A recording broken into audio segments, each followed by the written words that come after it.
Hello everyone and welcome back to my channel, and in this video I will show you how to do only one commutator on 7x7 instead of doing two commutators like most people do on solves. And yeah, this is a pretty simple trick that sometimes it's worth it about 80% of the time, and if it could save you up to like 3 or 4 seconds if you do it correctly. So when you get to your last two centers and you finish all of these blocks, you don't need to do any commutators for those.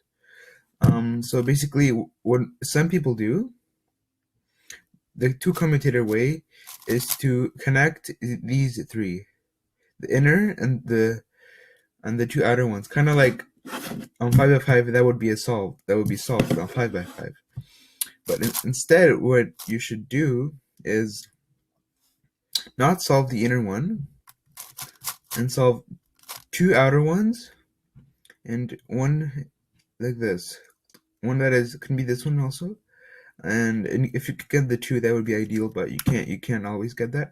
So these three, and then what you want to do is put the one that goes in the middle opposite from where it goes, then do m u2 m prime, and then you should have every piece except one. You can just insert it and you can just do a commutator. So I'm going to show you one more example of this, and then I'm going to show you how you could do this on not only your last two centers but also your first or second center. Okay, so for this case, it's a very good case because if you have the outer ones like this, you don't need any commutators basically. So what you have to do is pair these two with the two other ones like this,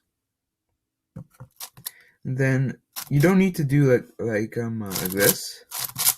You can just put it up, then do u prime, and then you can do it, and no commutator needed for that one. So yeah, it's pretty simple. For some cases, I'm gonna show you a couple cases that it's just not worth it to do it. So if you get a case like this type of case, it's more worth it to do two commutators, because to get it to the other stage takes a lot of moves, and commutators are probably, if you can do commutators well, you can do them under 1 second easily. So you can just insert it and cancel it into the commutator, and you can just do that again, which is also pretty fast, and it's faster than doing a bunch of moves to do m prime u2 m prime u2 m prime. So now I'm going to show you how you can also implement this on your first two centers.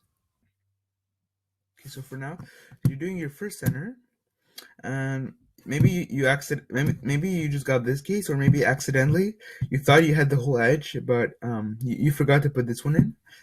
That happens to me sometimes. So a great way to save it, instead of doing something like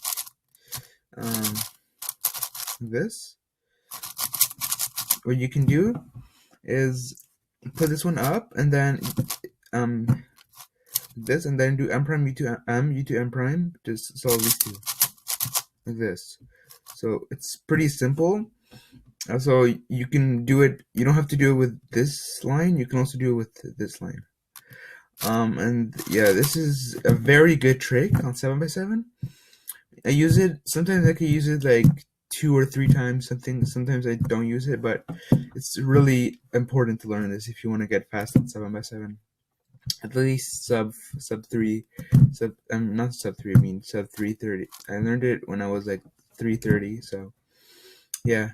And I learned this from Felix Zemdegs on his example solves. That's how I learned the last two edges tricks. But I figured out by myself that you could also do it with this inner edge. So yeah. That's a pretty good trick. I'll see you guys next week for probably something else about 6x6. I mean, for 7x7 again, probably, because I've been practicing a lot of 7x7. So yeah, thanks for watching, and I'll see you guys next time. Hope this helped a lot.